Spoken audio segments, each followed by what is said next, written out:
अभी हम लोग हरिहर नाथ मंदिर के अंदर है और देखिए बिल्कुल सामने है भोलेनाथ और श्री हरि विष्णु।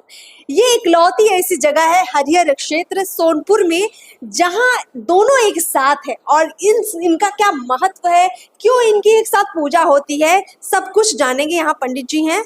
पंडित जी आपको प्रणाम। जय।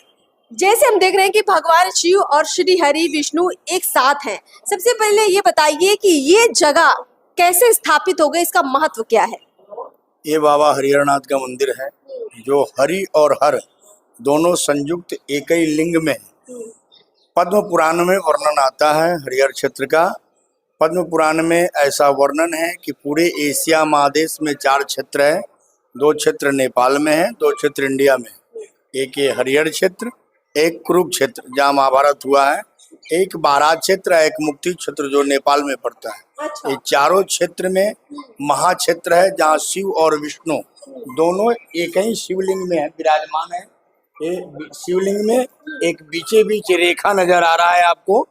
अग्रभाग में विष्णु है, पीछे शिव है। अच्छा। जो स्वयं ब्रह्मा द्वारा हरि और हर का स्थापना यहाँ एक लिंग में किया गया है। जो यहाँ विष्णु भगवान भी लिंग रूप में है, इसलिए हरिहरनाथ नाम है। ये भगवान विष्णु का प्रतिमा देख रहे हैं जो गजेंद्र मोक्ष, जो श्रीमद् भागवत में कथा आता है। हाथी के पुकार पर स्वयं नारायण आए हैं, ग्राह को मारे हैं, गज का फंद छुड़ाए हैं, गजेंद्र मोक्ष हुआ है। तो यहाँ भगवान का आगमन 2 बार हुआ है। और 28वां मनमंत्र के पूर्व एक मनमंत्र 1000 वर्ष का होता है, अभी 42वां मनमंत्र चल रहा है, यानी 14,000 वर्ष पहले स्वयं ब्रह्मा ने हरि और हर का स्थापना यहाँ। आप ये बता रहे कि 14,000 साल पहले यहाँ स्वयं भगवान विष्णु और भोलेनाथ एक साथ आए हैं। 14,000 वर्ष पहले स्वयं ब्रह्मा ने हरि और हर का स्थापना यहाँ एक लिंग में किया है। अच्छा। और फिर श्रीमद् भागवत में कथा आता है गजेंद्र मोक्ष का। उस समय कृष्णा अवतार हुआ है, तो हाथी और घड़ियालों गंधर्व था और श्राप के कारण गज और हाथी ग्राह हुआ था। तो कृष्णा अवतार में उस दोनों का उद्धार हुआ है। तो हाथी जब डूबने लगा है, उसके इष्ट मित्र सगा संबंधी सब प्रयास किए हैं उसको निकालने के लिए, लेकिन वो नहीं निकल पाया है। तो सभी सगा संबंधी सब उनको छोड़ करके चल गए हैं। तब वो अंत में भगवान का आराधना किया है कि कोई तो है जो हमारी प्राण की रक्षा करेगा। तो स्वयं नारायण को आराधना किया है। नीर पीवन हेतु गयो सिंधु के किनारे, सिंधु बीच वसत ग्राह चरण धर पचारे, 4 पहर युद्ध भयो ले गयो मझधारे, नाक कान डूबन लागे कृष्ण गोविंद राखू शरण अब तो जीवन हारे। तो स्वयं नारायण आए हैं, ग्राह को मारे हैं और गज का फंद छुड़ाए हैं। गजेंद्र मोक्ष इसी जगह हुआ है जो स्वयं नारायण आकर के उद्धार किए हैं। गंडकी गंगोर मध्य, गंगा और गंडकी के मध्य भाग में। अच्छा। यहाँ गंगा और गंडकी का संगम है। अच्छा। गंडकी गंगोर मध्य क्षेत्रम हरिराविदम, गंगा और गंडकी के मध्य भाग में हरिहर क्षेत्र मंदिर स्थित है। तत्र स्नात्वा जलम पित्वा नरो नारायणम भवेत्। यहाँ जो भी भक्त इस नदी में स्नान करके जलाभिषेक करके चरणामृत पान कर लेते हैं, नर जो है नारायण के तुल्य हो जाता है। ऐसा महत्व है। आजन्मम संचितम पापम, आप अपने जन्म में कोई भी पाप संचित यानी इकट्ठा करना। आजन्मम संचितम पापम ज्ञान अज्ञान कृतं चेत्, पाप ज्ञान में हुआ हो या अज्ञान में हुआ हो, किसी तरह का अगर पाप हो गया हो तो आजन्मम संचितम पापम ज्ञान अज्ञान कृतं चेत् मधवंशे योस्ति धर्म कदा क्षेत्र गमिष्यति।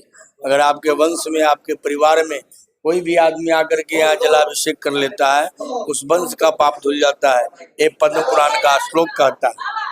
और स्वयं ब्रह्मा ने हरि और हर का स्थापना कार्तिक पूर्णिमा के दिन ही किया है। कार्तिक पूर्णिमा के दिन। पंडित जी ये भी बताइए, जैसे इस मंदिर में इतनी महत्वता है, सोनपुर मेला लगता है साथ में, और इस मेले की जो प्रसिद्धि है पूरे एशिया में है, दूर दूर से लाखों लोग आते हैं। तो इस मेले की शुरुआत कैसे हुई, और इस मंदिर में जो लोग मेले में आते हैं, इस मंदिर में जरूर आते हैं दर्शन के लिए, आप क्या बताना चाहेंगे? ये मेला कैसे प्रसिद्ध हो गया इस मंदिर के साथ, आपने क्या देखा है? ये मेला जो है मंदिर से है।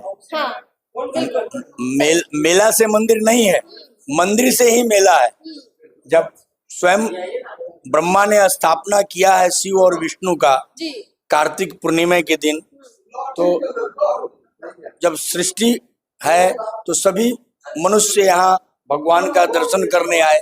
तो दर्शन जब करने आए तो उनको खाने पीने का, घूमने टहलने का कुछ व्यवस्था तो बनता है। तो सरकार ने इसको मेला के रूप में धीरे धीरे धीरे लगते यहाँ पशु मेला से बहुत प्रसिद्ध ये स्थान है। यहाँ हाथी, बहुत सा जीव जंतु पहले तो मिलता था, अब तो सरकार ने कुछ बैंड कर दिया है गाय पर और हाथी उथी पर, तो आना तो बंद हो गया है। लेकिन तो भी थोड़ा बहुत जानवर लोग आता है, खरीद बिक्री होता है। और पूर्णिमा के दिन से ही मेला प्रारंभ होता है। यहाँ पहले भक्त लोग स्नान करके, जलाभिषेक करके और तब यहाँ से निकलते हैं। तो घूमते हुए, मेला घूमते हुए अपने अपने आता है। चलिए, बहुत बहुत धन्यवाद हमसे बातचीत करने के लिए। गंडक नदी के किनारे भगवान श्री हरि विष्णु, भगवान भोलेनाथ कैसे एक साथ विराजमान है, इसकी पूरी कथा हमने आपको बताई, साथ ही वो कहानी भी बताई, वो किस्सा भी बताया जो शायद अभी तक आप नहीं जानते होंगे। इसकी महिमा अपरंपार है। कहते हैं यहाँ अगर आकर कोई पूजा अर्चना कर दे तो पीढ़ियां तर जाती है, पाप से मुक्ति मिल जाती है। तो सोनपुर मेले की जो महिमा है, या यूं कहें जो हरिहर नाथ मंदिर की महिमा है, उसके बाद कैसे सोनपुर मेला लगने लग गया, वो सारी कहानी हमने आपको बताई है।